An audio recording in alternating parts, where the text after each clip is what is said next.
Alright, Wendigoon video. The scariest disappearance I've ever covered. The Yuba County 5. This sounds spicy. Let's take a look. Hello everybody.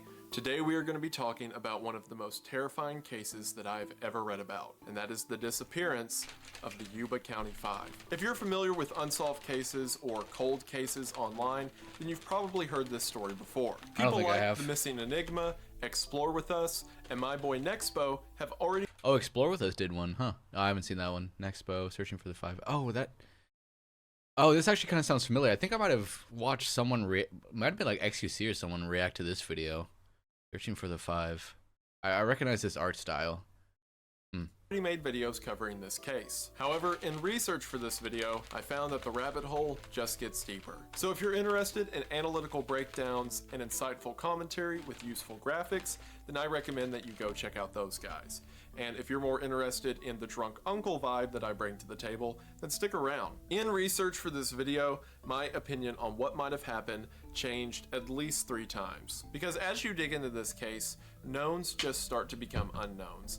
And by the end of it, everything becomes horrific. I've legitimately lost sleep thinking over some of the potential scenarios of the case we're going to be talking about today. And if I had to suffer through it, then you have to suffer too. Okay, we're also going to look at several of the individuals as well as the timeline and overview of the logistics of the case itself. Now there's one commonly accepted theory for what happened to the boys, and I'm not going to go with that theory.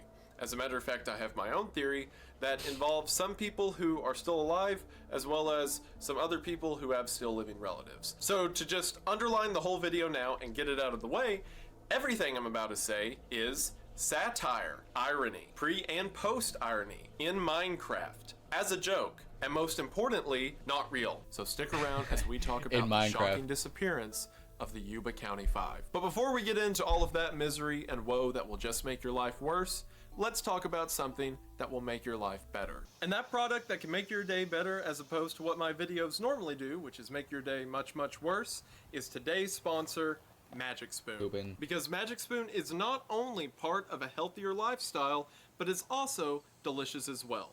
That's because Magic Spoon is the low-carb, keto-friendly breakfast that's gluten-free, grain-free, and soy-free as well. On top of that, it has 0 grams of sugar, 12 to 14 grams I've heard of they protein, taste good. only 4 net gram of carbs, It's expensive though, and 140 calories per serving. But of course, the real magic of Magic Spoon is the fact that despite all of those like healthy $10 a box or benefits, something. it tastes amazing as well. See, I've been hoarding Magic Spoon. As a matter of fact, I ran out of places to put it. I've put it in my house, my friends' houses, and anywhere else I can find that doesn't have a lock. As a matter of fact, it's become a detriment to most of my relationships, as those around me have told me that I have a problem and need help, and they're trying to destroy what supply of Magic Spoon I have. But how can I let them? Magic Spoon's been the only thing to bring me happiness, and as of recently... Uh-oh. Did you just throw that away? What I'm trying to say is, Magic Spoon is the only breakfast cereal that allows you to capture the magic of childhood. I was just thinking it would be funny if she was like floating in the pool. Without worrying about your own mortality. And right now, you can quit worrying about your own mortality and get in on this fantastic breakfast option with the special offer we're bringing you today. That is because if you go to the link in the description or magicspoon.com/Wendigoon, you will be able to get your Magic Spoon order for $5 off. Yes, that is right, $5 off. Again, all you have to do is go to the link in the description or magicspoon.com/Wendigoon to get in on this fantastic offer today. Magic Spoon is the breakfast option that you don't want to miss out on. Thank you all so much for watching the ad, and thank you so much to Magic Spoon for sponsoring the video. It really does mean the most. Hope you all check them out. Link is in the description. And we are back to the video. We are going to go ahead and get into it, but as always, thank you for watching. So the Yuba County 5, or the Boys as they were known locally, were a group of 5 boys who lived in Yuba County, California. I'll give a brief rundown of each of the boys now, so you know who we're talking about getting into the story, and as details become more relevant, we'll go back and fill in the gaps. So who were these 5 boys who would become the subject of one of the most disturbing cases in true crime history? So who were these 5 boys, and how did they even know each other in the first place? Well, for one, they weren't really boys as descriptions of them may imply. They were aged 24 to 32 years old. They were just locally They were known men. as the Boys, and their friends and family would often call them that. These 5 men were a part of something known as the Gateway Projects. Gateway Projects was a program within Yuba County that helped people who had mental disabilities or mental issues. And each of the boys had some issue of mental handicap or mental illness. Now, this fact is Interesting, something okay. that was heavily overstated in the media, especially around the time the disappearance happened. So I want to clarify exactly who the boys were and the details of their disabilities. I also want to state that I am not a doctor, a psychiatrist, or any kind of mental health professional.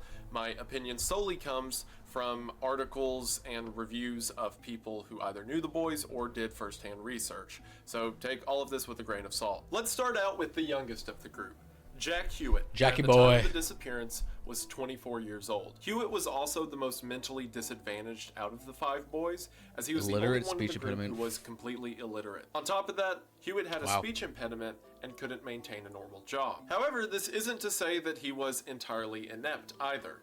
Hewitt worked on his father's farm and frequently drove his dirt bike around the property. While he certainly had trouble in school, and his own mother estimated that his IQ was probably around 40, everyone Ooh. who knew Jack said that he was a kind, quiet man who was easy to get along with. Jack Hewitt's best friend was Ted Weir. Ted was the oldest in the group at the time of the disappearance at 32 Got that years old. Vegeta Everyone hairline. who knew Ted said that he was a very friendly person who, much like Jack, was easy to get along with. While Ted was diagnosed with a mental handicap, unlike Jack, Ted was able to hold down a job. Ted worked for a while at a local grocery store as a bag boy. The most notable characteristic about Ted's condition was that he just seemed to lack common sense. For example, Ted never got his driver's license, but at points that he would be riding around in a vehicle with friends or his family, he can never understand why you had to stop at stop signs. His finances were What? Like he just couldn't comprehend why they exist? That's interesting. Huh. I wonder what how is that not something that's okay, managed whatever. by his family. And one day, for seemingly no reason, he spent $100 on pencils. And no, not any kind of specialty pencil. Interesting. I don't really know what kind of mental disorder that would be Just classified pencils. as. One night, the Wire household caught on fire, and Ted's parents ran into his bedroom to wake him up and get him out of the house. Ted, who awoke to the sight of his ceiling on fire, tried to roll over and go back to sleep, stating that if he got up now, he may be too sleepy to go to work tomorrow. And Oh Ted my gets clowned God, on a lot dude. for that statement, but I think they're a little too harsh on my guy. That because is I have said some hilarious. very dumb things waking up out of a nap too.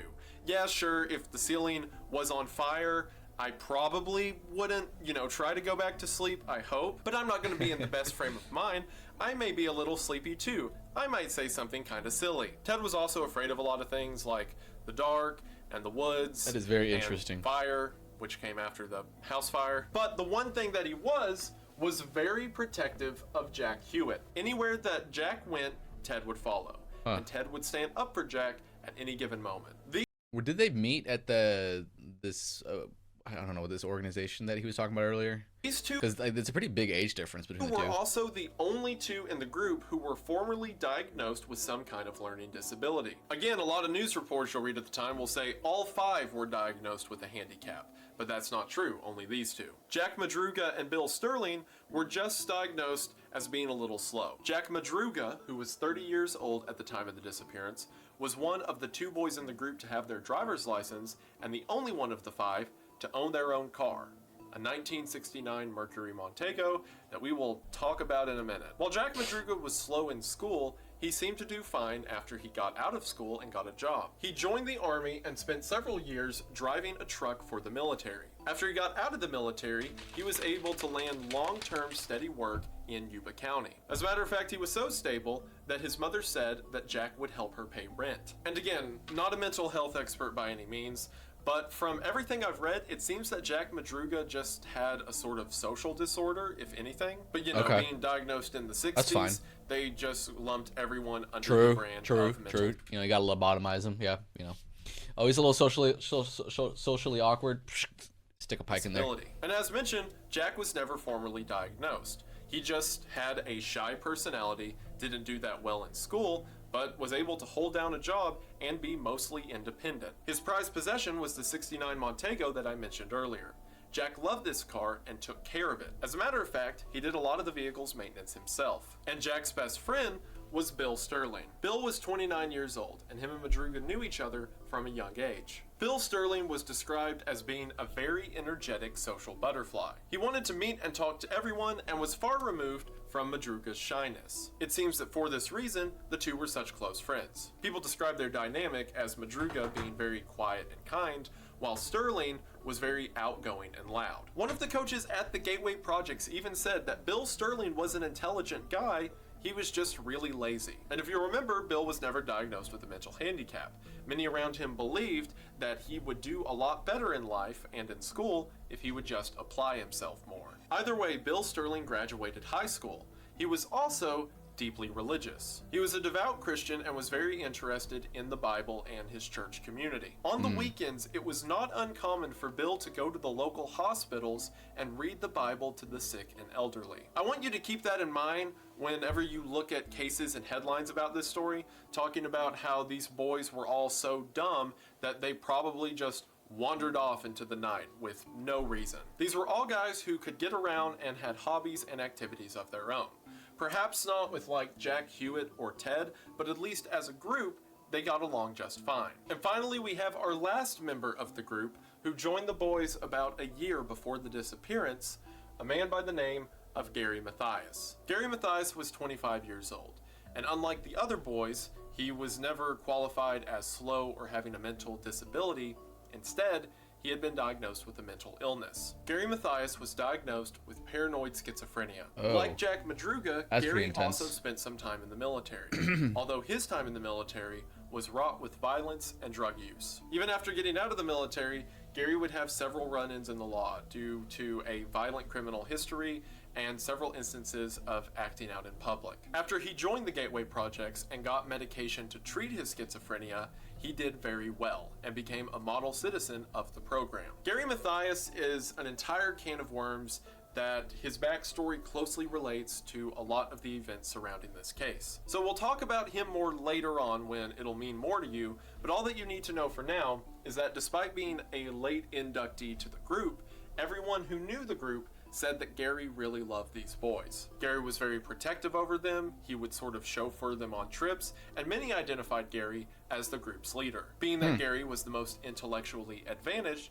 out of the 5 men. These 5 would do everything together, from going bowling on the weekends to staying at each other's house. And most importantly for this video, They all live the at 5 home, of I'm them guessing? were on the Gateway Project's basketball team, the Gateway Gators. Several of the testimonies about the boys' behavior comes from their basketball coach at the Gateway Projects. The coach would say things like, Gary was smart, but every now and then he'd seem kind of spacey, perhaps from his medication. Or the account I mentioned earlier, that Sterling was smart, but lazy. People around the town said that these 5 would do everything together.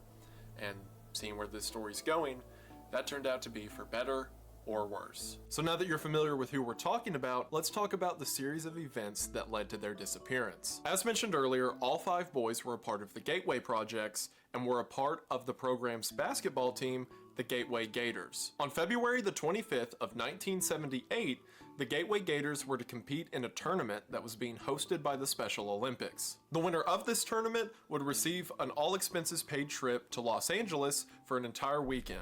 All of the boys were very excited for this tournament and had been looking forward to it for weeks in advance. So in order to get in the competitive spirit, the 5 decided to attend a UC Davis basketball game the night before their own tournament was set to begin. So on February the 24th, the 5 drove to the UC Davis basketball game at California State University at Chico. This was about a 50-mile drive north of Yuba City, and the game wasn't expected to end till about 10 o'clock. So in order to get ready for tomorrow's game, several of them laid out their basketball uniforms in their bedroom and told their parents as soon as they got home, they'd go straight to bed so that they'd be well rested for the game tomorrow. Jack Madruga, the only one of the 5 to own his own vehicle, a 1969 Mercury Montego, came and picked up all of his friends for the short road trip. Some of the parents, such as Bill Sterling's parents, would say that it was cold that night and they urged their son to put on a jacket. However, their son assured them that they would be back home soon and their only planned stop was the basketball gym and then back at the house. What the families did not know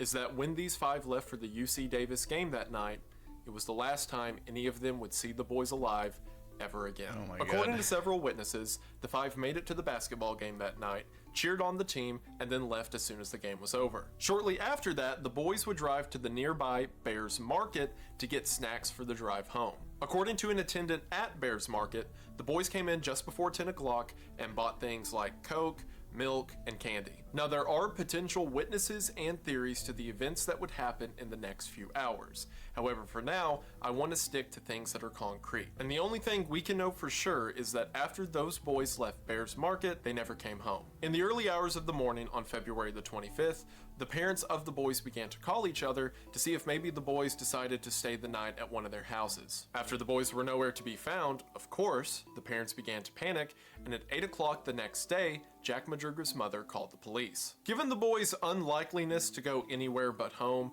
as well as their commitment to routine, and of course their various disabilities, this became an immediate point of concern. So, police officers from both Butte County and Yuba County put out a notice on Madruga's 69 Montego, and for a few days, there was no sign of the boys anywhere. This was strange. Not only did the boys miss out on the basketball game that they were seemingly very excited for and had made preparations of even the night before it was to happen, but now they hadn't come home at all. And while the authorities assured the families that perhaps they're just out on a joyride or just having fun, the parents felt something was off. And sadly, their suspicions would be confirmed when the car was found on February the 28th. On February the 28th, a Plumas National Forest Ranger would call the Yuba County Police and say that he had found the vehicle on Orville Quincy Road. As a matter of fact, that forest ranger had seen the vehicle on that road on February the 25th. However, this stretch of the road is notoriously icy,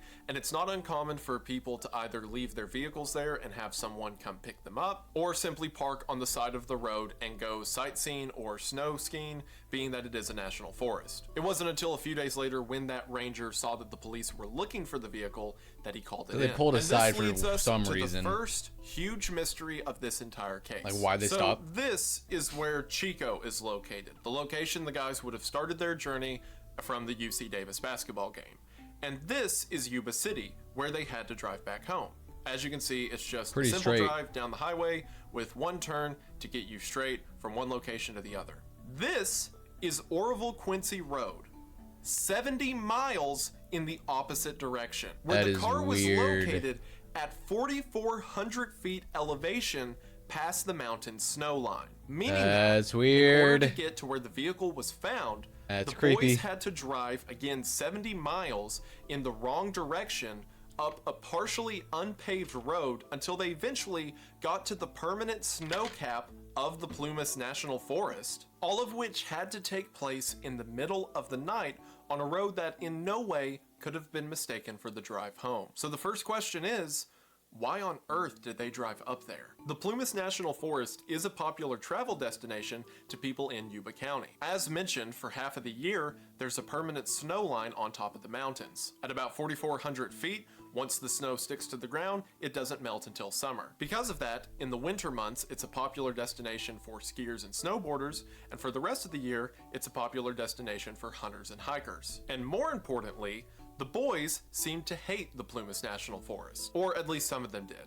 Ted Weir's father said that Ted despised the outdoors, and especially despised them at night. Ted really didn't like to leave his home or the town that he grew up in, and he was especially afraid of the woods and the dark. Bill Sterling's father said that he had taken his son on several fishing trips up in the mountains, but Bill always hated it. So for the past several years, according to Bill's parents, Bill had never ventured back into the wilderness. As a matter of fact, all of the boys showed opposition to survival and the great outdoors in one way or the other. All except one, but we'll get to that in a minute. So it's not like they would just take this detour the night before a big basketball game just to go sightseeing. And the other, more alarming detail of the discovery is the condition of the car itself. When the police searched the car on February the 28th, they could see where someone was spinning the tires, seemingly to get the car out. However, investigators also noted that yes, while it seemed the car was stuck, it wasn't stuck in any way that one guy pushing it couldn't have gotten it out. The rear tire was just a little bit misplaced to be out of traction. If someone even sat on the back of the car, it probably would have been enough to get the car moving again, much less with 5 athletic dudes in the vehicle. Now, a lot of people look at that circumstance and say, I mean, there could be like I don't know if he's gonna say it right now, but like maybe because they're all a little, I don't know, a little slow, they might not have thought of it.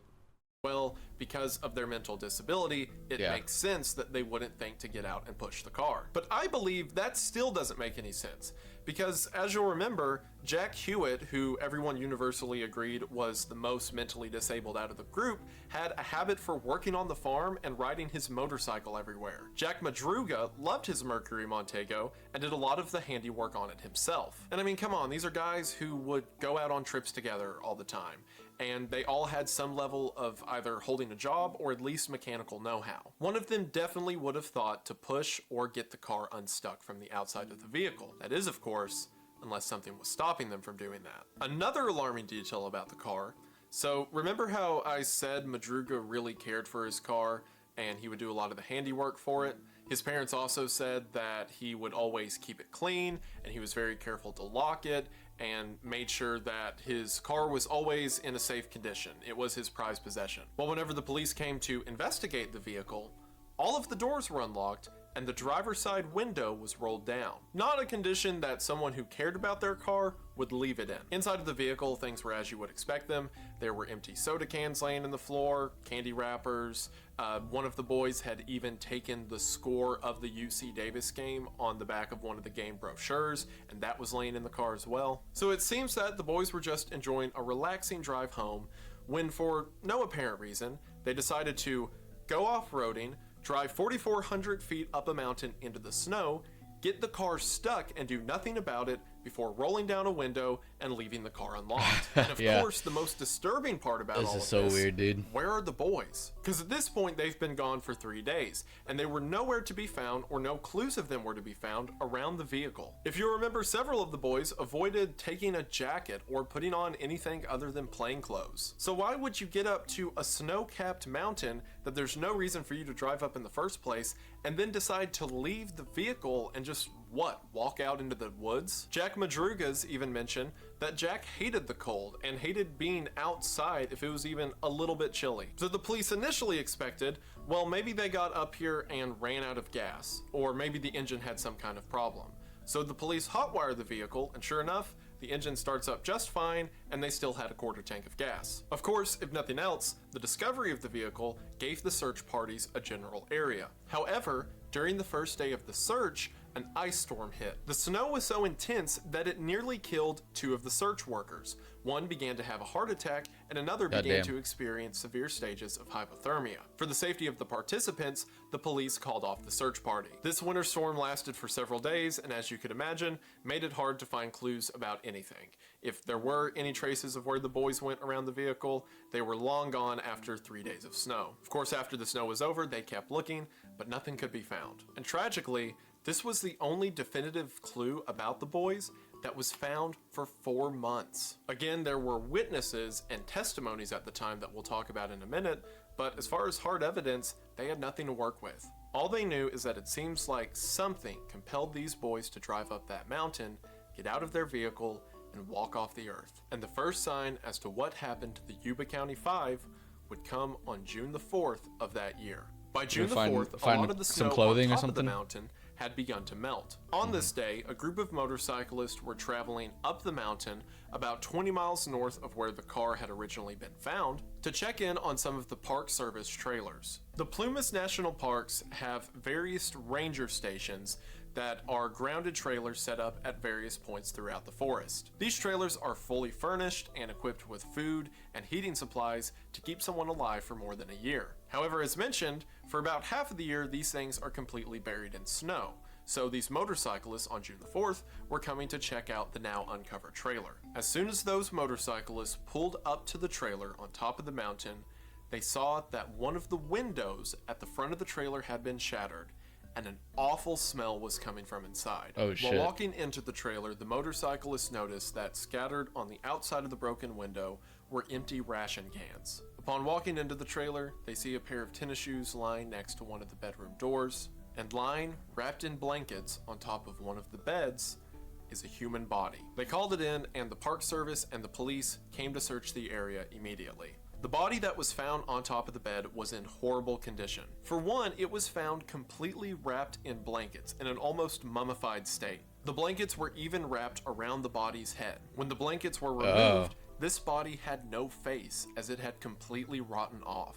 While the body was in an all-around decrepit condition, they could tell that the feet were especially bad off. The socks and shoes had been removed, and it appeared that before death, the foot had become frostbite and gangrenous. So much so that the body was missing 5 toes. However, the one thing the police did recognize is the clothing of the body was the last known clothing of someone that they had been looking for. And as confirmed by the coroner's report, poor Ted. his wallet that was laying on the nightstand next to him, this was the body of Ted Weir. It seemed that at some point in the last several months, Ted wound up in that trailer and succumbed to injuries sustained out in the snow while lying on that bed. The cause of death was ruled to be a pulmonary edema that resulted from pneumonia.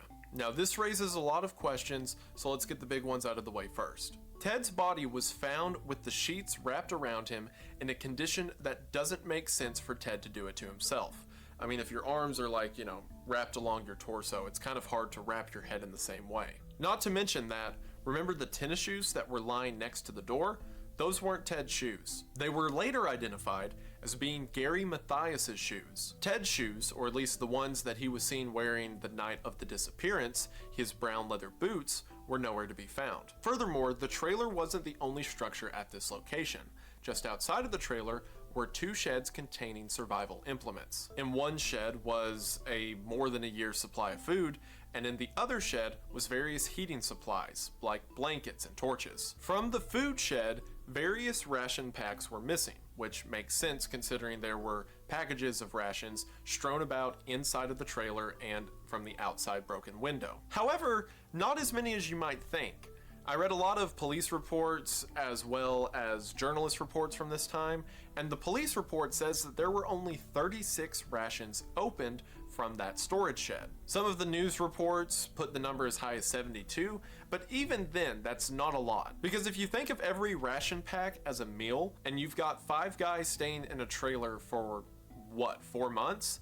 That's a lot more than 36 meals. And it's not like they ate all there was. There were entirely unopened boxes of rations and canned food supplies in the shed that were never touched. But even more bizarre than that was while both of the sheds had been opened with a pry bar, from the other shed that contained things like torches, nothing had been touched. Which is especially weird considering that Ted Weir's initial cause of death was frostbite. So what, they had a guy freezing to death and they opened up the shed that had all of the heating supplies and just decided not to use them or to never start a fire? Inside of the trailer were various paperback novels, any which could have been lit to start, again, a substantial fire. Maybe, as Drew Beeson points out in his book, Out of Bounds, What Happened at the Yuba County 5, they didn't want anyone or anything to see the smoke. After searching over the trailer, they were being followed.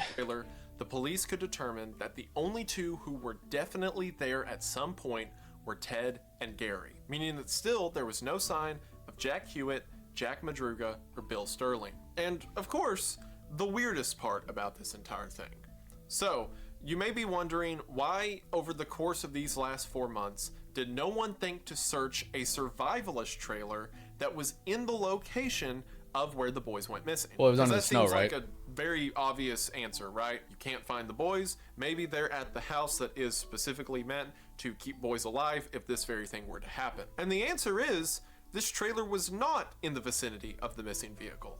As a matter of fact, it was 20 miles further up the mountain. A mountain that, mind you, had been covered in snow and ice during this entire ordeal. I want you right now to think about a location that is 20 miles. 20 miles, yeah, hold on. Let me open Google Maps for a second just to get a little idea of how far that is. Let me find a location that's like 20 miles. Let me see. How far is this from where I live? That is... Yeah, that is... That's only 9 miles from where I live? Holy fuck. Okay, 20 miles. Okay, that's far. Okay, that's far. Holy shit. What the fuck? In the snow and ice too? I thought, okay, I typed in a location I thought would be like 20 miles from where it turned out to be only like 9.5. Jeez. Okay, jeez, that is weird. Miles from where you are. Good, got that? Okay, now think about walking to that location in several feet of snow while you're wearing a t-shirt and blue jeans. I think you die before you get there. At night. The possibility of survival would be next to none. Yeah. But yet again, there's Ted Weir's body lying on a bed 20 miles away. So of course, they begin a search of everything around that trailer. And in the next couple days, they would make the final discoveries of the Yuba County investigation. Search crews began to trace the path from the trailer to where the Montego was spotted. And sure enough, about 11.5 miles up the mountain from where the car was found, the bodies of Jack Madruga and Bill Sterling were found lying next to each other. Both of their bodies had been badly damaged by the elements.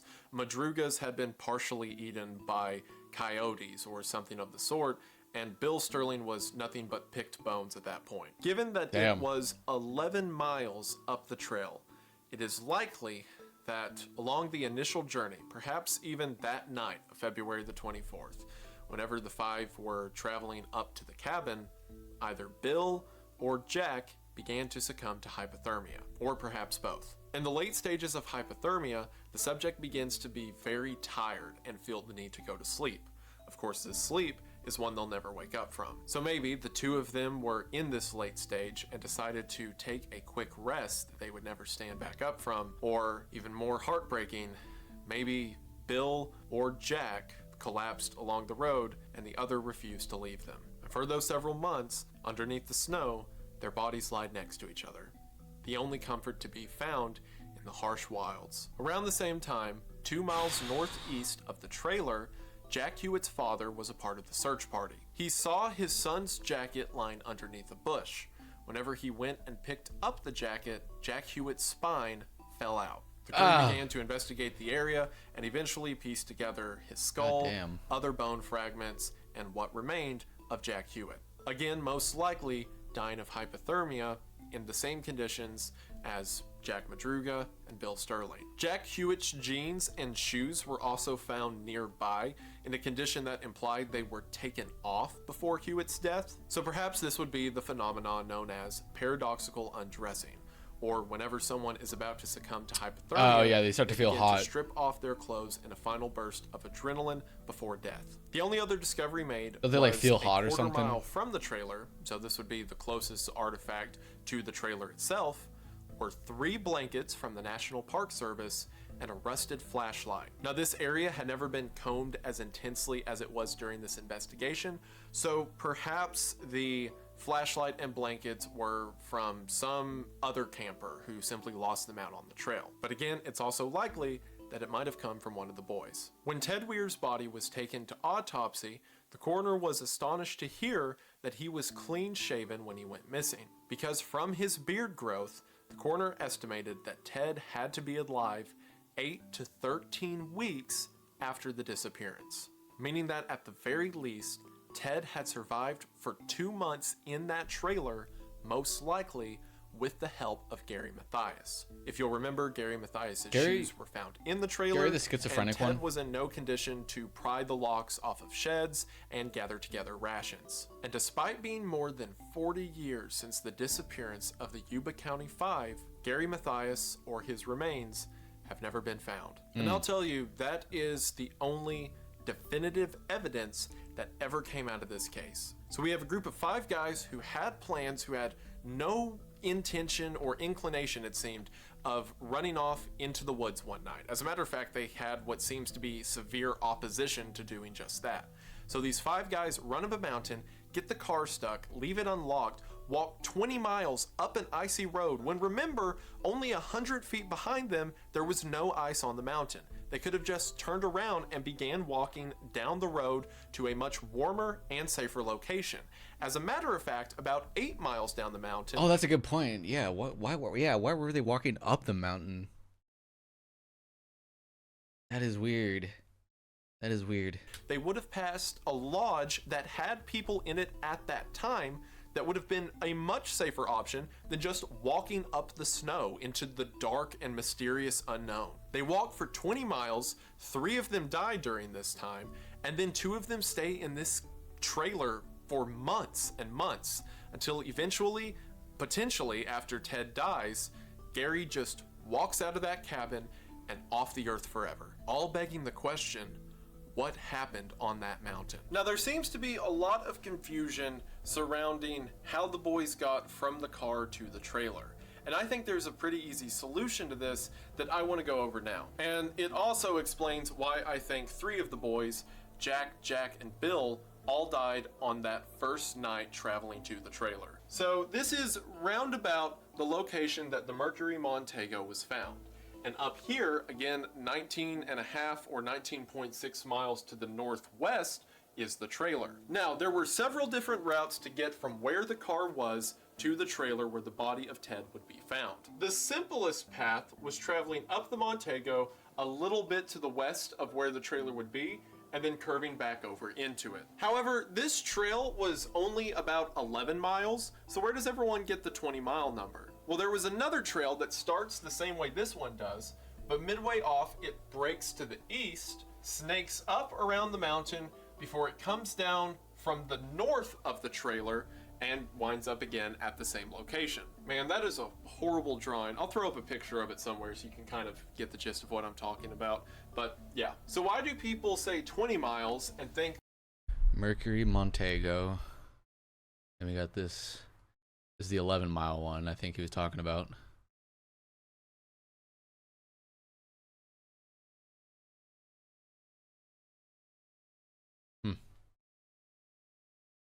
Oh, they went this route. Oh, because this is where the body was found. The 2 bodies was found.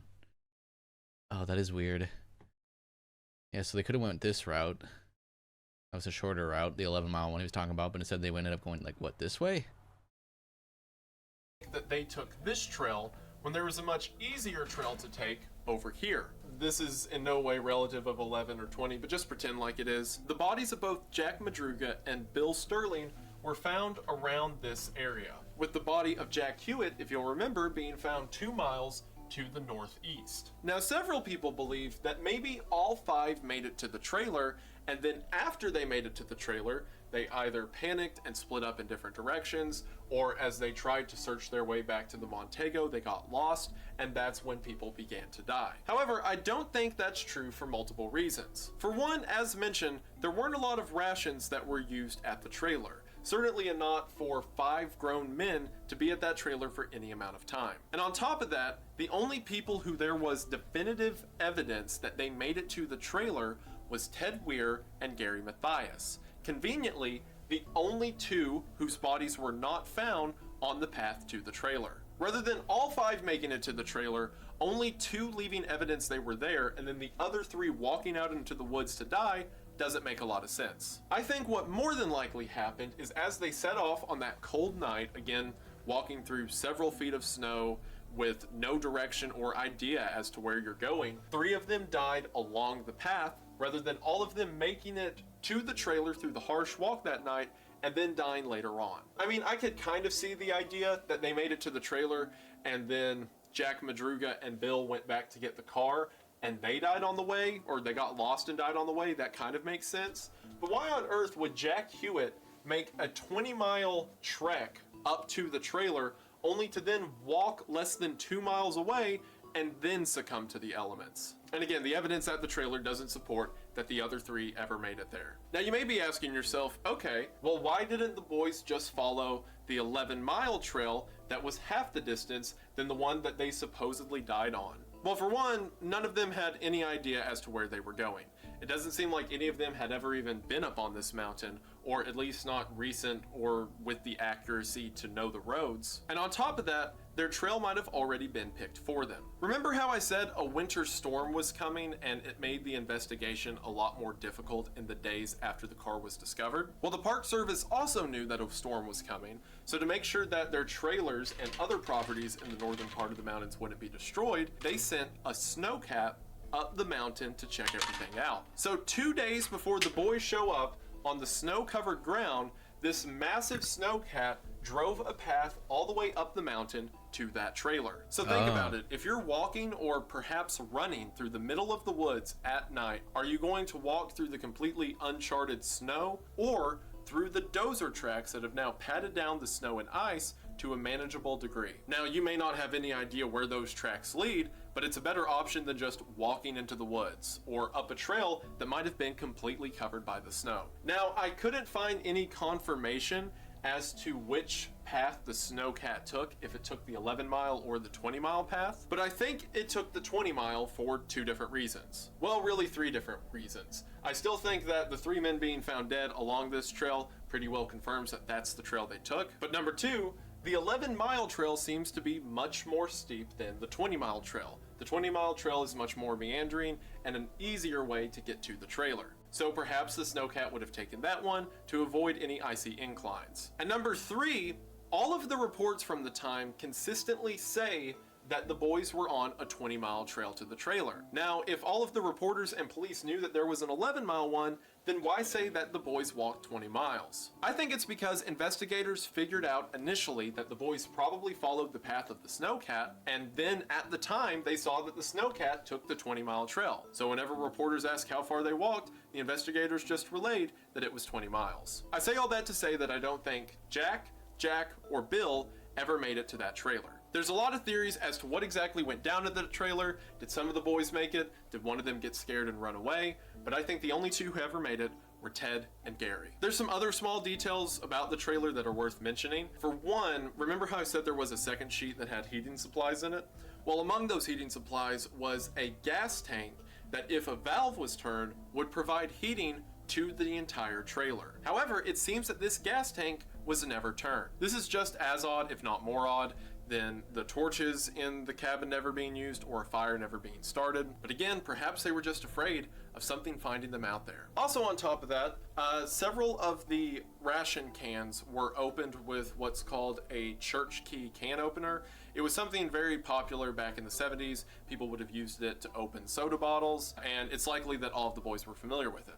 But there is a mention in the reports that one of the cans was opened with a P-38 military can opener. For this reason, a lot of people say Jack Madruga had to make it to the trailer because he was in the military and would know how to use the military can opener and may have even had one on him. But that doesn't make any sense, because do you know who else was in the military? Gary. And if you're asking if either Jack or Gary were more likely to keep a military can opener on them, it would definitely be Gary. It's for those reasons that I think 3 of the boys died on the night of February the 24th, and why I think Ted and Gary were the only ones to survive in that trailer for potentially the next 3 months. Now that we know everything that definitively happened and my idea of what might have happened on the night of February the 24th, let's talk about the one witness who supposedly was there for the crucial moment that the 5 men left the car. And that is the testimony of a man named Joseph Schoen, whose car was stuck on the same trail that the boys' car was abandoned on. According to Joseph Schoen, he was driving up the mountain to check out a cabin that him and his family would be staying in that same weekend. February the 24th was a Friday, and on the 25th and 26th, him and his family planned to stay in a cabin at the top of Plumas National Forest, so effectively, Joseph was setting out to see how bad the snow would be for the family trip. He was driving up the mountain when, just like the 5 boys, shortly after crossing the 4,400-foot line and hitting the snow cap, his Volkswagen Beetle became stuck. Joseph gets out of the vehicle to push the car so that he can get traction and continue driving, when as he's pushing, he begins to have a heart attack. Now, Joseph had had a history of chest pains and heart issues, so whenever he felt the tightness in his chest, he knew it might be serious. As a matter of fact, the pain was so intense that he threw up and defecated right there on the side of the snow-covered road. So, not wanting to push himself until he, died, Joseph decided to sit down in his vehicle and wait for the pain to stop. Eventually, Joseph fell asleep in his vehicle until around 11:30 or midnight, he heard what sounded like someone whistling for a dog, or basically someone whistling as if they're trying to get something's attention. Wait, hold Joseph comes to and looks at. Hold on. I need to rewind that again. Joseph decided to road. So, not wanting to push himself until he, died, Joseph decided to sit down in his vehicle and wait for the pain to stop. Eventually, was he by himself? He must have been by himself. In his vehicle. He fell asleep. Until around 11:30 or midnight, That's kind of dangerous to fall asleep in a car at night in the cold like that, right? Heard what sounded like someone whistling for a dog, or basically someone That's whistling as if they're trying to get something's attention. Joseph comes to and looks in his rearview mirror and sees that behind him, about 100 feet down the road, just over a bend, he can see the headlights of a vehicle. Joseph, seeing this as an opportunity to get help, gets out of his Beetle and walks over a short incline to see around the bend of whoever's headlights these are aiming up the road. Joseph says that he saw the 69 Mercury Montego parked right there where the police would later find it, but behind it was a rusty red pickup truck. Standing outside of both the Montego and the pickup truck were 6 or 7 people, one of which, he said, looked like a woman holding a small baby. Joseph sees these people and begins to yell for help. However, he says as soon as he starts yelling, everyone quits talking, they turn off their headlights, before it seems that everyone, or at least what seemed to be everyone in the hazy nighttime air, files into the red truck, and the truck backs up and goes back down the mountain. Joseph thinks this is just a group of people who got stuck, so everyone hopped into the truck that could still get out of the snow. And thinking that they just didn't want to help him, he gets upset and walks back to his car. He says about an hour later, he's looking into the rearview mirror and sees what appears to be flashlights in the tree line, walking back and forward. Again, Joseph gets out of his car and yells for help, but as soon as he starts to yell, the flashlights cut out. At this point, Joseph's just wholly frustrated. He thinks this is another person who's stuck on the mountain and just doesn't want to help him. So Joseph sets in his car and leaves the engine running to try to maintain some heat. However, at 4 a.m., his car runs out of gas, and seeing that the only other option is freezing, Joseph gets out of his car and starts walking down the mountain. From there, some good Samaritan gives him a ride home, and after all of this investigation begins, he gives that story to the police. Now, the majority of accounts you'll read, or people who talk about this story, just take Schoen's testimony that there was a red truck there and that it interacted with the boys, and they just leave it at that. They take it as Bible. For reasons I'm going to talk about in a minute, I believe almost none of Joseph Schoen's testimony. And as a matter of fact, I think Schoen might have had something to do with the boys' disappearance, and reiterating all the allegedlys and whatnot. But I think he did. Or at the very least, he knows more than he's letting on. But I'll talk about why in a minute. Shortly after the boys disappeared, the Yuba County Sheriff's Office put out a reward of $1,215 to anyone who had information that led to the boys' discovery. Because of this, they had calls from all over the country, and even outside of the country. There were reports that the boys were seen at an airport in Miami, that they were in Ontario walking into a movie theater. Basically, as soon as you mention money, people just get dollar signs in their eyes and start to say whatever comes to mind. However, aside from Joseph Schoen, which Joseph Schoen was definitely on the mountain that night, as evidenced by his stuck Beetle, but aside from his testimony, all the others were tenuous. However, there are 2 that might hold some value. One of them was of a woman who worked at a gas station in Brownsville. Now, Brownsville is the town that the boys would have had to have taken the exit in to get going the wrong direction up the mountain into the national park.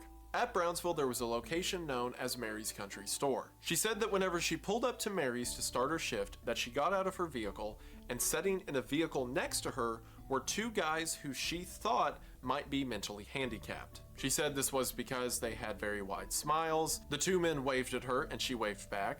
And then as she was walking in, she saw that 2 other men were standing in a phone booth just in front of the store itself. After starting her shift, she said that the 2 guys from the phone booth came inside, bought things like chocolate milk and snack bars before they got back in the vehicle with the 2 other men and drove away. The store owner even corroborated this story and said that the men came in 2 days in a row. The police showed her pictures of the boys, and she picked out every one except for Gary. Now, here's the wrench in this whole thing. According to them, this back-to-back visit to Mary's Country Store was on February the 25th and February 26th. Days after they disappeared? This makes no sense because the disappearance happened on February 24th. So what? Did the boys go up the mountain, get stuck, leave the vehicle unlocked, and then everyone but Gary drive down the mountain? Keep in mind they're both missing their game and haven't contacted their families.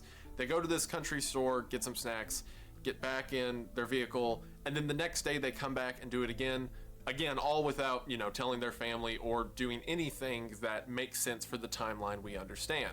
Because that would mean after all that happened, they decide to just go abandon themselves back where the car stuck and die in the woods. Now, otherwise, I would throw this story out completely and say it's just the store owner and the employee who thought they could lie to the police and each get $600 out of it. If it wasn't for one detail of their account that I will mention later. The third and final testimony that investigators really gave any credit to was the testimony of a man named Mr. Redrick. Redrick was a fairly well-to-do guy from Yuba County who owned property up around Plumas National Forest. Redrick said that about a year before the disappearance, he had gone up to check out the property, and while he was at his cabin in the middle of the woods, Ted Weir showed up. Ted Weir, who was up here in the middle of the woods with an older man who appeared to be in his 40s or 50s, as well as what appeared to be the man's son who was maybe 14 to 16 years old, the three of them said that they were out hunting. Now this doesn't make any sense because Ted Weir, as we've talked about, had a fear of the woods,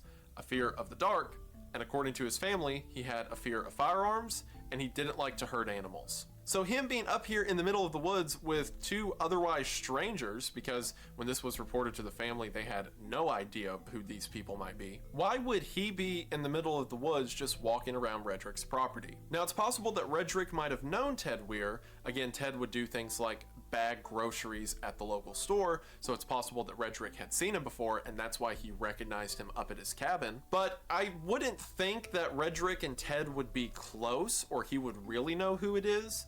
So I would more than likely with this story, and again, keep in mind, there were literally hundreds of false sightings of the boys. I would say that Redrick either made a mistake in thinking it was Ted Weir or he just wanted the $1,200. And again, I would completely write this story off as just three other guys who were up in the mountain who had no connection to the case if it wasn't for one detail about his testimony that I'll talk about in a minute. Now at this point we have looked at all of the logistics and witnesses of the case itself. While some aspects of these testimonies are often believed over others, the consensus seems to be that the boys drove up there in the vehicle, either under force or under their own free will, before they were forced to leave the vehicle, wandered out into the woods, and succumbed to the elements. In the initial reporting of this case, makes me wonder if they're being chased by someone. Like the whole, like he's saying that whole red pickup truck story is probably not true, but he hasn't gotten to why yet. But I mean that whole testimony kind of led me to believe that maybe there's I don't know, fucking people chasing him for some reason, for some sick reason. I don't know. But I don't think there was any they didn't mention any like gun wounds or any body any like, I don't know, stab wounds, anything like that, right? Besides like damage from the elements. The media and some police forces were unnecessarily crude. Retarded man may have Jesus Christ. Okay. About the boys' condition. A lot of people just wrote it off as, oh, they're handicapped. Well, no wonder they just decided to walk. Yeah, they just all like, they're walking to the woods, you know, off into the woods for no reason. But as we've talked about, these guys were competent enough to do things like hold a job or drive vehicles. It doesn't make sense that they would just wind up in the situation they did. And Yeah. those who research the case in the modern age, as well as the victims' families, agree with that. So it seems to be that at some level of everything that transpired, foul play had to be involved. Yeah. Either some malicious force forced them to go up the mountain, or some malicious force scared them out of the car, or kept them segregated to the top part of the mountain, too scared to come down, or perhaps all three. And now that you have the pieces, we can get into the theories around the case. And there is one theory that is far and away more popular than all the others. It is held by, I would say, 70 or 80% of the documentaries and news reports that I've read about this case. It is believed by several of the family members of the boys who went missing, specifically like the Madruga family. And it seems to be the consensus that a lot of people go with. But they were hunted and that or is something? the belief that Gary, either by accident or on purpose, Gary flipped the out. boys were killed by Gary Mathias. That either by his leadership or malicious purpose, he took the boys up to the mountain and had them either killed by the elements or perhaps even killed them himself. The supporting information for this theory are things like Gary was the most intelligent out of the men, and if they were to do something like detour or walk out into the woods, it would either have to be his idea or at least with his consent. He did have a history of criminal violence as discussed earlier, so if there was anyone in the group more likely to commit an act of violence, it would be him. And out of the boys, he was the most likely to be the outsider. While the boys got along with him, the parents were always kind of put off by him. Again, his spacey attitude and history of violence. And of course, the fact that Gary was never found. And while, like I said, this is far and away the most popular theory, and the majority of people who talk about the case will theorize that Gary got the boys killed, one way or the other, I don't believe that Gary did it. As a matter of fact, I think he might have been their last lifeline. Even the theories that it was accidental, that Gary just decided, hey, let's drive up to the woods, it'll be a fun trip, and then from there he just made a series of bad decisions that got everyone killed. While I think that might be more likely, I still don't think that's what happened. And to explain why, let's talk about Gary Mathias. As a young boy, Gary showed no signs of a mental illness. It wasn't until in elementary school when he suffered a serious head injury that he began to show signs that something was wrong. But of course, this was the 1960s, and standards of mental health were nothing compared to what they are today. So most people just considered young Gary to be off or have something wrong with him. Beginning in high school, it seems that Gary began to experiment with different kinds of drugs, most likely a form of self-medication. He played football in high school and seemed to be well liked by people around him, but after high school, he didn't have a lot of options. So, Gary joined the military. After being in the military for a couple years, most likely because his drug problem seemed to worsen around this time, Gary began to act out. He began to be violent to other people around him, he began to have shouting fits, and be inconsolable. It culminated when one day, after he had spent some time in the brig for getting in a fight with another soldier, a sergeant, I believe it was a sergeant, some just say officer, some high-ranking military person came to let him out, and as soon as they let him out, Gary punched him in the face. He was also naked when he did it, but the important part was he punched the guy in the face. When Gary was later asked why he did this, Gary said that he wanted to be out of the military, and he figured if he punched this guy, they'd kick him out. Gary had a psych evaluation around this time, and he was formally diagnosed with paranoid schizophrenia. Because of this, he was discharged from the military and returned home. He thought he might attend school for a while, so he wanted to go live with his grandmother up in Portland, Oregon, but his parents, seeing that he was beginning to act out, thought that it might not be a good idea, and they urged him to come back, and eventually Gary just cut off contact with his parents. That was until one day, a very unshaven and dirty Gary Mathias showed up at his parents' doorstep when last they heard he was living with his grandmother up in Portland. Turns out that one day, for seemingly no reason at all, Gary decided to walk from Portland, Oregon to his parents' home in Yuba County. This was a distance of 550 miles that Gary traversed by walking and hitchhiking, doing things like stealing milk and dog food off of people's porches just to stay alive. So while he was unstable socially, sure, the dude had the fortitude to just pull out a map and walk from Portland to Yuba all in one trip. It was a couple years after this, once Gary had returned home, that his violent tendencies began to crop up. Gary was about 23 at the time, and I'm not going to sugarcoat it. What he did was pretty bad. There were several occasions that men would fight him in local bars because he would do things like grope their wives. One time, after getting into an altercation with a man, he began to scream at the man's 3-year-old daughter and threatened to kill her. And in perhaps the most terrifying thing he ever did, a couple who was living in Yuba County awoke one night to see Gary Mathias standing in their bedroom. Oh just God. In darkness. Whenever they freaked out and asked what he's doing here, he said that he was there to get a ring back from them that he needed to give to Satan, and that they're in his house and they owe him money. Because of this, Gary was constantly in and out of jail. His parents would pay his bail he to killed get them. him out. He killed them. And this He killed them. What the fuck? He killed them. Okay. He hasn't gotten to why he doesn't think that they killed him, but Jesus Christ, man. What the fuck? This guy, this guy is schizophrenic as hell, my dude. Jeebus Laribus, man. How long were these guys friends for? Like, how well do they know Gary is kind of what I'm wondering.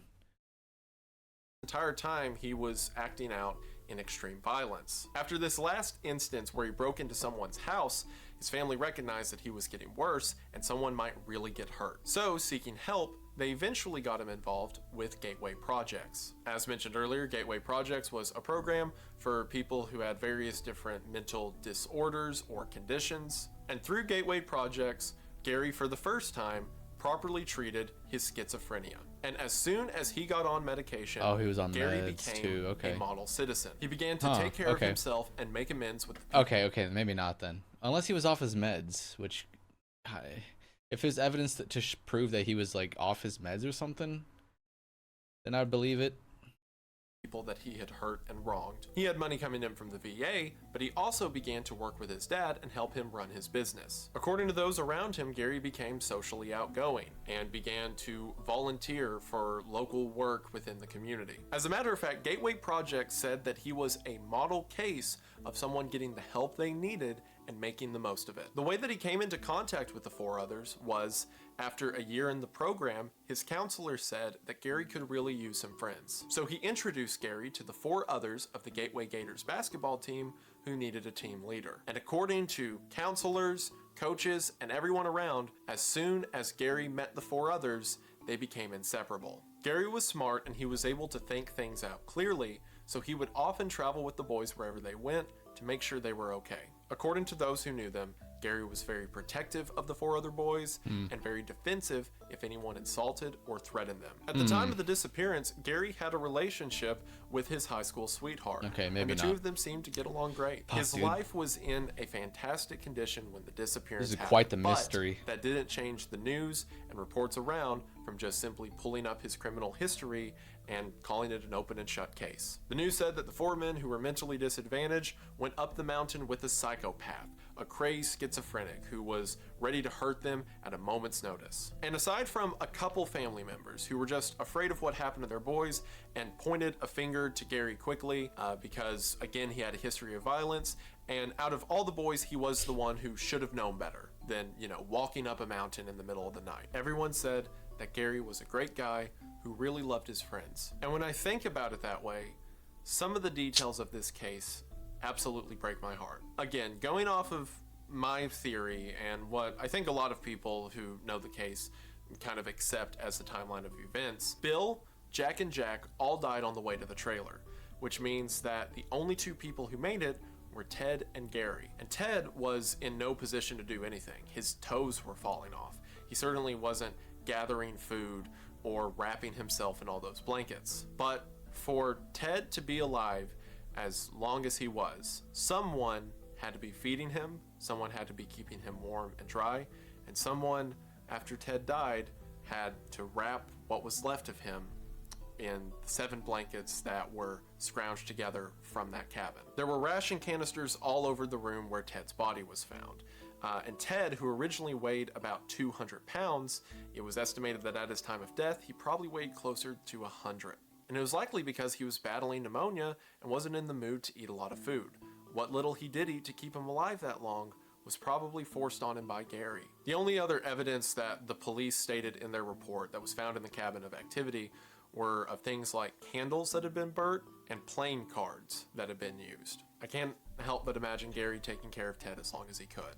And then after Ted dies, he wraps him in a blanket, gathers what little supplies he has, and steps out into the woods. Now, again, I am just a guy on the internet who has read what other people have witnessed and documented. My information could be wrong, and my opinions could be wrong.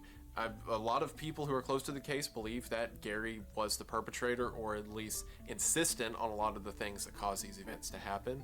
And who am I to argue with people who were there or actually related to it? But from what I know, I don't think Gary did it.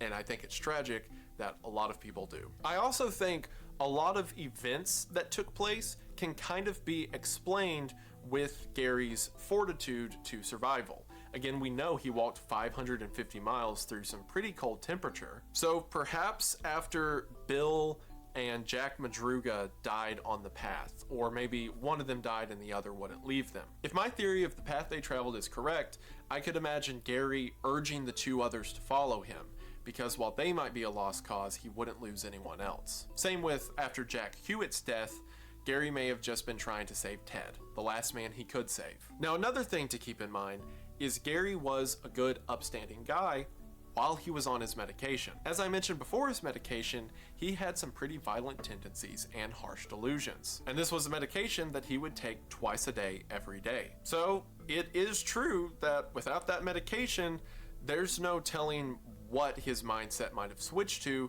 in the following weeks. It wouldn't have had anything to do with the initial disappearance or the first several nights on top of the mountain. Oh, that's a good point. I didn't think about that. Yeah, because he was in that cabin with Ted, I think, right? That was his name, Ted.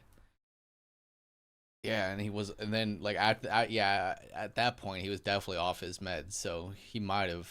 I don't know. After several weeks, once the medications left his system, he might have been in a pretty bad place. Perhaps the flashlight and blankets that were found a quarter-mile away from the trailer were his. Maybe he had packed them and then, in a haste, discarded them for no reason. He might have just ran off wildly into the woods and then eventually succumbed to the elements as well. And his separation from the location may explain why his body was never found. Given that he would have been off his medication for some time, the local authorities searched at mental health facilities, at hospitals, at prisons, to see if there was any sign of Gary Mathias, and again, none was ever found. It is highly likely that he died in those woods as well. I just think he did it after everyone else. Gary, who had the most experience and was the most likely to survive out of all of them, I believe, kept the others alive as long as he could. So if I don't think Gary did it, then what do I think happened? And to answer that question, let's look at Joseph Schoen. So in the news reports and even some of the police interviews after the disappearance, Joseph Schoen is painted to be just an upstanding family man who had a bit of a health scare, and then he was very complicit with the police and wanted to see these boys returned home safe. And that is not at all what he was. Joseph Schoen was the town drunk and had a habit for making a fool of himself and driving drunk and running his car off the road. He was a compulsive liar, and according to those who knew him, very annoying. Because he would drive drunk so often, it was a common sight to see his Volkswagen Beetle ran off the side of a road. And initially, it's a small community, people would go to help him out, but he was always hateful about it, never grateful, and just made their day worse. Leave me alone, I don't need your help, it was you not uncommon fuckers. for his car to be left at locations for days at a time because no one wanted to talk to him. One of his family members even said that if Joseph Schoen was ever murdered, the case could never be solved because the entire town would be a suspect because everyone had a reason to kill him. Remember his whole story that the reason he was going up there in the first place was because he was going to check out a weekend cabin that he was staying at with his family? Well, it turns out that he did not own a cabin up there and did not rent a cabin up there. All of that was a lie. What more than likely was happening is earlier that day, he was seen at a bar getting drunk. So most likely he just got drunk and started driving and then slipped off on the side of the road. And he didn't want to tell the police that, so he said that he was going up there to look at a weekend cabin. His entire testimony, which I read earlier, by the way, was the third iteration of his testimony, or technically fourth. So the part about him walking into the lodge 8 miles down the hill in the early morning hours of February the 25th is true. And if you'll remember, I said he got a ride home with some good Samaritans who were at the lodge. According to the 2 people who drove him home, he was ungrateful and annoying for the entire ride. He kept complaining about getting stuck and said that the reason he got stuck is because a car was tailgating him the whole way up the mountain and eventually caused him to spin off the road. Now, this is very different, again, from the story that he would eventually give the police. And it's hard to tell with a compulsive liar which one's the lie and which one is true, but there might be a sliver of truth to it, considering these were the initial things that he told the 2 people he was in the vehicle with before he thought through what he wanted to tell the police. Or at the same time, he could have just been looking for an excuse as to why he got the car stuck, because saying that he just did it on his own was too embarrassing. But either way, a very different story than his official account. After he got home, he fell asleep, and when his wife came home to see how he was doing, he explained that his car got stuck on top of the mountain, so his wife and another guy went to go get it because I guess he just couldn't be bothered to help her move his car that he got stuck. Now, according to them, it was out of gas, which is an element of the testimony he would eventually give the police. And at the very least, the car was up there because the same park service ranger who called in the 69 Montego that the boys were in said that there was a Volkswagen stuck just in front of it. Also, fun fact, remember the detail earlier that his heart attack was so awful that he defecated outside of his vehicle? The park ranger also confirmed that he saw that there as well. I believe it was while the wife was freeing the car, she heard about the investigation. The husband called the police and gave them a very brief version initially, saying that he was up there and he saw that car and he saw some boys standing around it. So then the police call him back a couple days later to get more details. In this second phone call with the police, which is now the third time that he's told this story, he said that whenever he walked and looked at the car, he saw 2 to 12 people, which... 2 to 12? What? Yes. How is it either 2 or 12? He also said that while in his initial phone call he said there was a truck parked behind the car, that the police shouldn't worry about it because he was having a heart attack and might have been hallucinating. Which again, what? I know heart attacks can be pretty bad and all, but you just imagine a truck and 10 other people were there. His story had a lot of inconsistencies, so for the final time that he gave his testimony, the police sent someone to interview him directly. By this time, over a week had passed since the boy's disappearance, and Joseph Schoen was in the hospital. He had finally gone to the hospital over his heart attack, and the doctor confirmed that he did have a heart attack. Kinda. So you remember how I said Joseph Schoen had chest pains and like a history of heart issues? Well, this was 1978, and the doctor said that he did have a heart attack at some point. So that doesn't mean that everything that happened in his hallucinations or whatnot were because of a heart attack that he had on top of the mountain. It is much more likely that he got hammered, ran his car off the road, and then his heart attack hallucination was just his drunken stupor. That also makes more sense to why he pulled his pants down and defecated next to his car rather than doing that because he was having, again, a heart attack. But while he was in the hospital, he gave a final testimony to investigators. This testimony he gave in the hospital is the one I read earlier. But there's some weird things to note about that testimony. For one, whenever the police got there, the investigators spoke to the nurses, and the nurses said that for the past several days, Joseph Schoen couldn't quit crying, and that he was inconsolable to anyone who tried to help him with whatever he was going through. But as soon as the police showed up, he pulled it together. Also, while the police were giving the interview, everything seemed to be going fine. Joseph was answering questions until they started to ask more questions about the specifics of the boys, where they went, what they looked like, what vehicle they seemed to get in, etc. And just midway through, Joseph stops, leans back in the hospital bed, and says, "You think I know more than I'm letting on, don't you?" Which is a really weird thing for a witness to say regarding a disappearance. Like, what a strange thing to just say unprompted. That is a little Another suspicious. detail. Remember how I said that in the early hours of February 25th, Joseph made his way into the lodge 8 miles down from where the cars got stuck? According to the people who saw him walk in, several different witnesses said that he walked into the lodge, sat down at the bar, rubbed his head in his hands, and said, "I should have done this 2 years ago." Now, there's a lot of people who think that Joseph Schoen was directly responsible for what happened to the boys, and I don't think so. Joseph Schoen, while he was arrested several times for DUIs, and he was known to have a temper and lie to people, there was nothing to indicate that he was expressly violent, at least not to any degree that he would murder people. And some of the more damning details, like him crying the days prior and him saying the thing about 2 years ago in the lodge,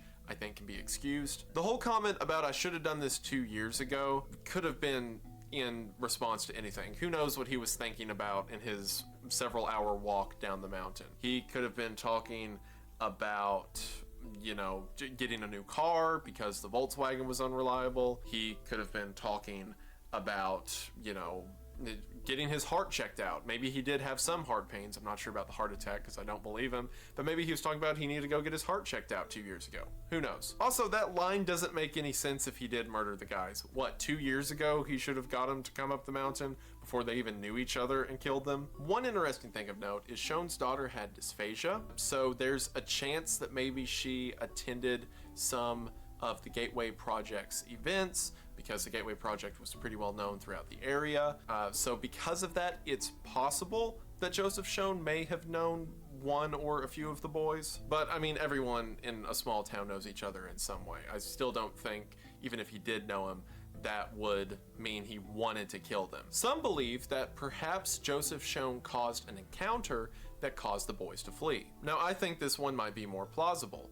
Perhaps the boys were driving up behind Schoen, or they just also so happened to get stuck near him, and Schoen was drunk and caused a scene that scared the boys off. But for one, I don't think that, say, Gary would have been afraid of some drunk old guy who was just yelling obscenities at them. I could see that for some of the others, but I don't think Gary would have, been like, all right, guess we gotta go up the hill now. And even then, worst case scenario, if he did start yelling at him or scared him off or whatever, then why not just walk back down the mountain where, it's not covered in snow and ice? Instead, I think what happened is Joseph Schoen saw something that he wasn't supposed to. See, Schoen had connections to a bit more extreme criminal routes than just a DUI. A while before all this happened, Joseph and his wife decided to grow and sell weed. They tried it twice. One time, some other people who were selling weed came and tried to steal it from him,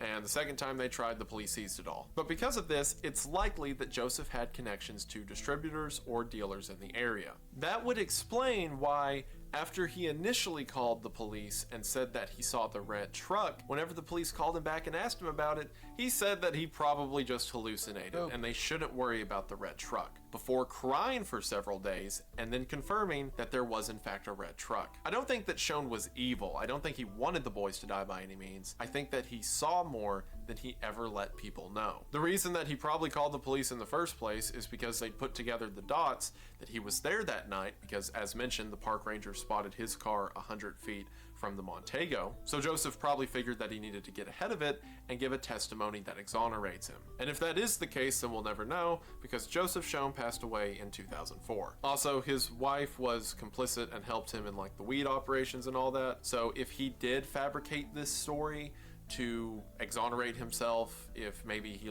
knew the people involved, or he was afraid that they would act if he told the police what he saw. Because of all of that, I don't really trust the wife's testimony either, that, oh yes, the Beetle was there and it was out of gas, and just went along with the timeline that her husband had already stated. Now you may be asking yourself, okay, well, if this dude was just a town drunk who probably just got hammered and wound up on the side of the road, then why take any part of his testimony? Why not just say that he made up all of it? Because he's a compulsive liar. That's what they do. And the reason that I can't just throw it all away, at least not in my head, is because of the mention of the red truck. Again, I think Joseph Schoen lied about a lot of stuff that he saw. I don't think he lied about the red truck, because remember those two other testimonies I mentioned earlier? Mr. Redrick and Mary's Country Store at the bottom of the mountain? Well, in Mr. Redrick's account, if you'll remember, he was the one who said that he saw Ted with two other guys who were out deer hunting, which didn't make a lot of sense. And while I normally discount that, he ended his testimony by saying the three of them drove away in an old rusty red Ford pickup.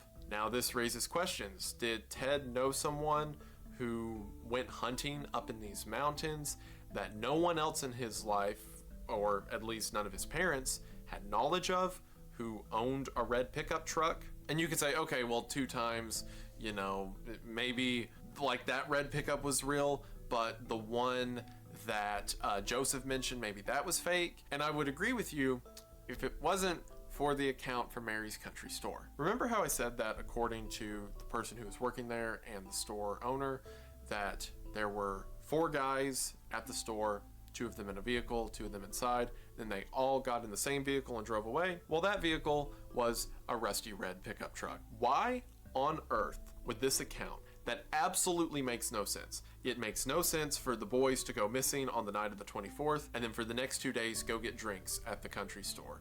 So it's yep, easily a fake story. I can throw all of it away, but why did they mention the detail about a red pickup? The only thing that I can possibly damn it, why'd you have to say that? Is whoever did this, whoever caused all this to go into effect, whoever was the instigator, so to speak, the red truck, was driving a red truck. It's the red and truck. Was afraid that someone witnessed it, So they just, I don't know, threatened people? But that doesn't make any sense. Why would Mr. Redrick even mention that a year ago he saw them? As a matter of fact, why would the people at the country store call the police and tell them that they have a tip? Would it be to clear the red pickup truck by saying that you saw a red pickup truck associated with the boys? That doesn't make any sense. Maybe the red pickup truck was a purposeful red herring, because in the months between them finding the car and them finding Ted's body in the trailer, that was the only lead they had to go on. They had those 3 testimonies, so they just started searching people who had a red pickup truck, and nothing ever came of it. The closest was, there was a property up in the mountains kind of near the region where a cop said that he saw a red pickup near an old cabin, and he got a warrant to go search, but whenever he went there, the cabin seemed abandoned and the truck was nowhere to be found. Which, even if that was there, that truck, I mean, more than one person owns the red pickup, right? But why on earth would these 3 different accounts that on their own can all be dismissed all talk about the same truck?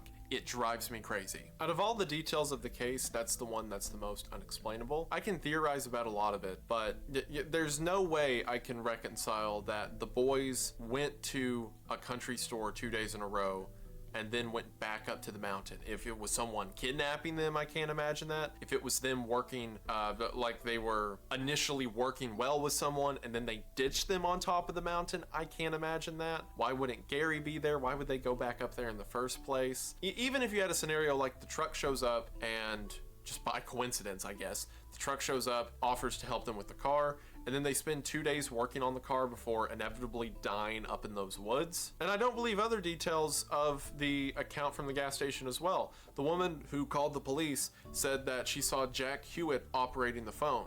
But according to Jack Hewitt's family, he hated phones and never wanted to touch him because he got frustrated with him. So why would he be the one out of all the boys to be working the payphone? Not to mention that for any of that to happen, they had to miss their games and not tell any of their family members. It doesn't make any sense, but then there's that stupid red truck that is going to haunt my dreams forever, probably. The one thing I can agree with the majority of reports about this story on is I do think foul play was involved. I don't think, as cool as it would be, that this was a Wendigo or a Bigfoot or whatever that scared the man and ran him off. Although some details of this story certainly feel like it, I do think it can be explained away with non-supernatural means, as lame as that is. I think foul play was involved, and I think it had to happen early.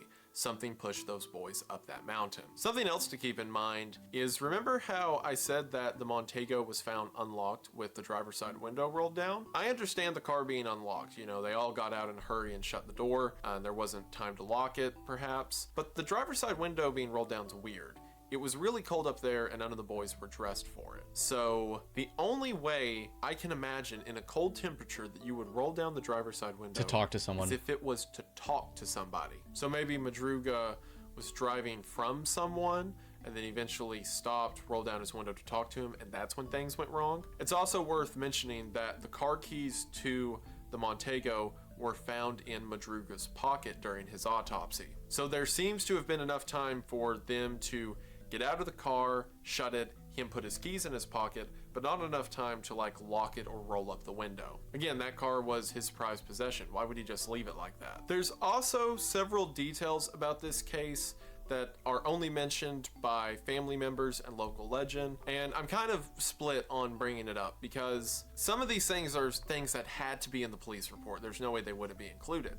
But as someone who also lives in a small town, I know that, you know, the local police aren't perfect by any means and they could miss something. And, you know, sometimes the best news I hear is gossip from people who were there or someone who knew somebody. So none of this can be validated, and I'm not going to incorporate it into my final theory, but it's worth mentioning. According to local legend, or at least some local legend, that night, whenever the boys were leaving the UC Davis basketball game, Gary got into a fight with someone from the college because they began picking on Jack Hewitt. Again, Gary was very protective of the boys and known to stand up for them, so this in itself makes sense. But as the legend goes, supposedly this broke out into a fight, to which the boys quickly left and were then followed by the other men from the college. While this could explain the inciting incident that got the boys scared and caused them to run up the mountain, it doesn't explain why they would begin to get chased and then pull into a gas station to get snacks and then start getting chased again.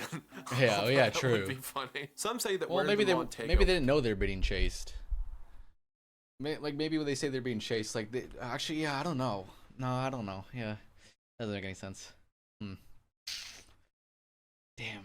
Was found, there were bullet casings lying in the snow next to it. I don't believe this one at all because that is something that the police would absolutely mention and look into. That's not just something that they would be like, oh, bullets. That's weird. The police did handle some aspects of the trailer poorly. Like I said earlier, it's believable that they wouldn't have thought to search it initially because it's 20 miles up the mountain. No one would believe that these guys who were just wearing t-shirts and whatnot would travel that way on foot, regardless of, you know, their mental disposition. But there was a point where the Park Service mentioned to the police, because it was the police's investigation, there was a point where the Park Service mentioned that there were trailers up there they may want to check out, and the police never did. And this is a decision that's been heavily scrutinized by the family, because if they went to check that trailer in the first couple months, then at least Ted and Gary probably would have lived. And then whenever they got to the trailer, they didn't dust for prints. A lot of the information around the trailer is kind of strange. Like, for example, remember how I said there was a nightstand next to Ted's body? Well, the bed that his body was on. On the nightstand were things like Ted's necklace he wore, Ted's wallet, but then there was a gold watch that didn't belong to any of the boys. And it seems that the police just kind of shrugged their shoulders and were like, yep, that's weird. But don't you think they should look into that? Most likely, and the reason I didn't bring it up earlier, most likely the watch was left by one of the park rangers who had worked there or stayed the night there for a while, so he just left his watch, and that just didn't come up in the reports because it wasn't that important. But yeah, they were kind of just haphazard about this unidentified piece of jewelry. They also didn't check the trailer for prints or anything like that. So the one piece of folklore that I'm willing to believe is supposedly, at least according to the Matthias family, inside of the trailer, written on several books, were scrapings of self-affirmations written by Gary. Part of Gary's therapy whenever he began his treatments at Gateway Projects was to write things about himself saying like, I am stronger, I'm going to get through this, I am resilient or whatnot. And it paints a sad picture, but also a believable one, that as his mind was beginning to slip or as the medication was beginning to wear off, that he was writing these affirmations over and over in the books and pages around him.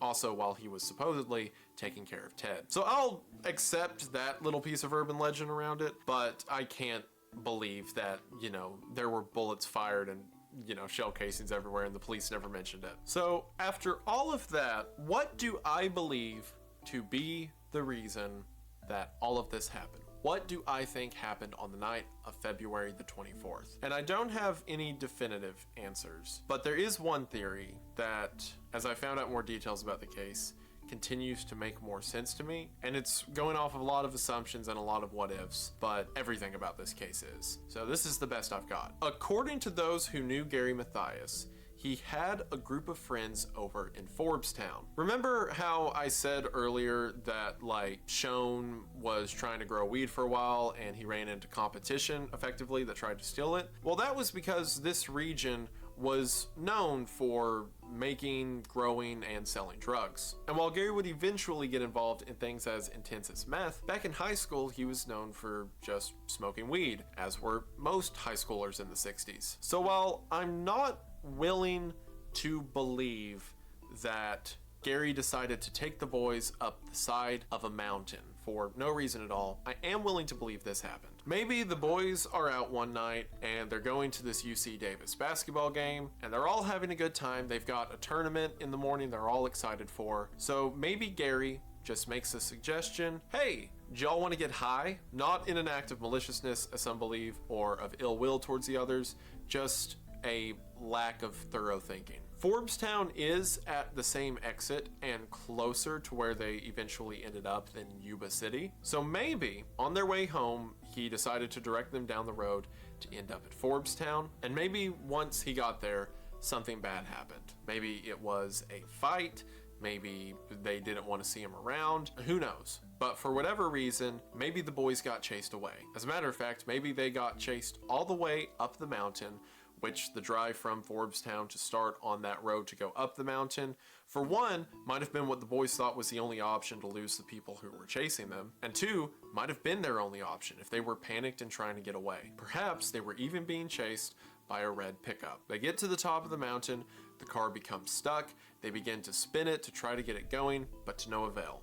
The truck speeding up behind them, and with no other option and not enough time to get out and push, the boys simply get out and run. They run into the night, 3 of them succumb to the elements, and over the next several weeks, Ted and Gary hole up in a house waiting for rescue to come, while Gary is too afraid to light a fire or do anything that may attract the attention of the people chasing them, to which eventually Ted and Gary succumbed to nature as well. Joseph Schoen, by dumb luck, wound up on the mountain that night, and knowing that the people in the region, perhaps even the same people who stole his weed several years back, are not to be messed with, recounts his initial statement that he saw a red truck that night before feeling guilty about it while he's in the hospital, and then telling the police that he did in fact see a red truck, with the caveat that he gets defensive whenever his name is implicated in the disappearance. It's not perfect, it's got a lot of holes, but it's the closest thing that I can think of. And then I guess the people down at the store who called in and said that they saw the 4 boys, pull up in a red truck, maybe they just heard that the police were looking for a red truck, so in order to get the money, they decided to throw that in there to spice it up. And I'll accept the Redrick seeing the guys in the mountain in the red truck as coincidence. I'm sure there can be more than one. Out of all the pieces, it's the best I can think of. Other people have pointed out that maybe Gary and the boys were trying to drive over to Forbstown because the road between Quincy that they were taking up the mountain and the road to Forbstown are kind of similar at spots. So maybe after they took that detour to Forbstown, they just got lost and wound up on top of the mountain. But that doesn't explain why they would leave. They didn't get out to push the car. Yeah. Them just walking up the mountain, up the snowpack trail rather than back down the mountain. That doesn't explain them leaving the window down and the car unlocked. I do definitely believe that something chased them from the bottom of that hill to Aliens. the top. And then Aliens. I think after that, nature just took its course. Aliens. What I will say about this case, definitively, aside from all the theories, aside from all the possibilities of who was responsible, of what was responsible, this is one of the scariest things that I have ever read about in true crime, in missing 411, etc. Because in nearly every case I read, there is some, thorough explanation.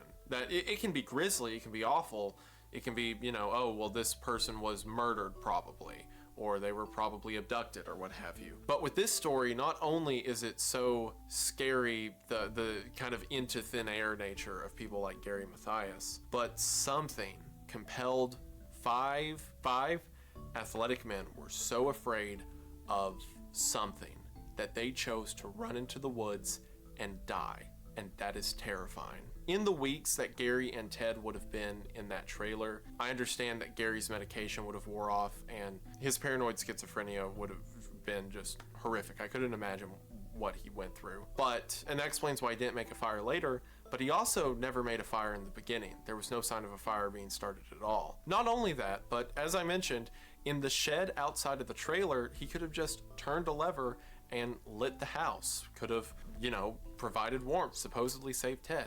But something had him so scared that he wouldn't dare make himself warm. It is a case that haunts me. What pushed those men up the mountain? What got them so scared they abandoned their vehicle? And what made them choose to die in the snow rather than go back the way they came or go anywhere for help? One final detail I want to mention is, according to Gary Mathias' sister, she said that Gary would often tell her that he used to have these dreams that one day him and a group of boys would suddenly disappear. Now, a lot of people look at this story with a sort of malice, saying that Gary was planning this disappearance all along. But it seemed that Gary feared these dreams, and in my opinion, makes this story all the more tragic. As I mentioned earlier, this case is over 40 years old, and we're probably never going to get definitive answers. I read several theories, and there are several people locally who think they may know the players involved, several of which might be people who are still alive, people who are given code names on the internet, but people locally know exactly who it's referring to.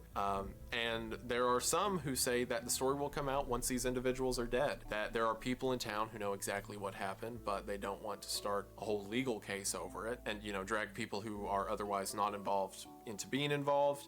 So there's a chance when all that happens that maybe we'll find out. And I hope that 5-10 years from now, I can make a video giving, you know, the full breakdown of what happened that night to the Yuba County 5.